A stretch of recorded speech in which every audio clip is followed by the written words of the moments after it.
Kesabaran Vladimir Putin habis, tegaskan serang duluan NATO di Ukraina. Kesabaran Presiden Rusia Vladimir Putin tampaknya sudah habis.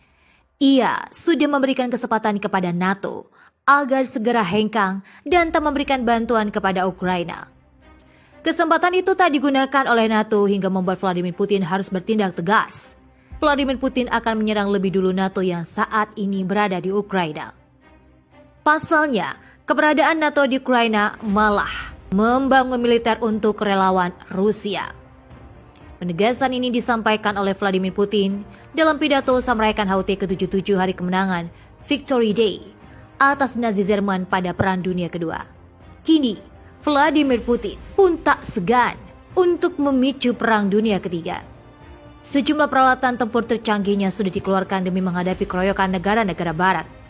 Putin juga kembali menegaskan tujuan operasi militer khusus ke Ukraina adalah demilitarisasi dan denazifikasi Ukraina yang dimulai 24 Februari 2022. Keputusan untuk meluncurkan apresiasi pada 24 Februari menurut Putin adalah satu-satunya pilihan yang tepat dalam situasi tersebut. Kami melihat bagaimana infrastruktur militer berkembang, bagaimana ratusan penasihat asing mulai bekerja di sana, dengan senjata paling modern dikirim secara teratur dari negara-negara NATO, kata Putin. Bahaya itu tumbuh setiap hari. Ini keputusan yang dipaksakan, tepat waktu dan satu-satunya yang benar, yang diambil negara yang kuat dan independen. Presiden Federasi Rusia itu mengatakan negara-negara NATO menolak mendengarkan keberatan Federasi Rusia. Menurut Vladimir Putin, blok NATO telah memulai pengembangan militer aktif di wilayah yang berdekatan dengan Federasi Rusia. Ini secara sistematis menciptakan ancaman yang sama sekali tidak dapat diterima ke negara ini, apalagi langsung di perbatasan Rusia. Perkembangan menarik lain dari medan tempur Ukraina, pasukan Rusia menyita rudal berpemandu persisi Bridgestone buatan Inggris yang kondisinya hampir utuh. Pada 8 Mei, sumber-sumber Rusia membagikan foto-foto rudal tersebut yang diduga ditemukan oleh pasukan Rusia di dekat sebuah front di Oblast Zaporizhzhia. Rudal itu dilaporkan gagal terbang beberapa detik setelah diluncurkan pasukan Kiev. Rudal itu mengalami kerusakan yang sangat kecil. Rudal yang ditangkap adalah dilengkapi dengan pencari mode ganda yang lebih canggih yang juga mendukung paduan laser semi-aktif. Jangkauan maksimum Bridgestone versi peluncuran darat tidak diketahui, tetapi versi peluncuran udara dilaporkan dapat mencapai target lebih dari 20 km jauhnya.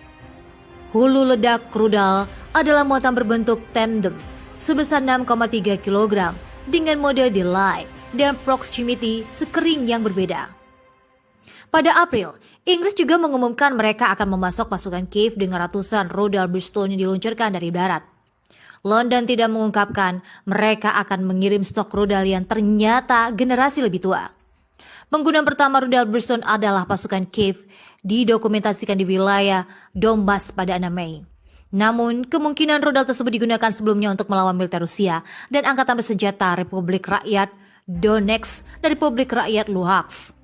Rudal Bridgestone yang disita akan dikirim ke Rusia untuk penelitian.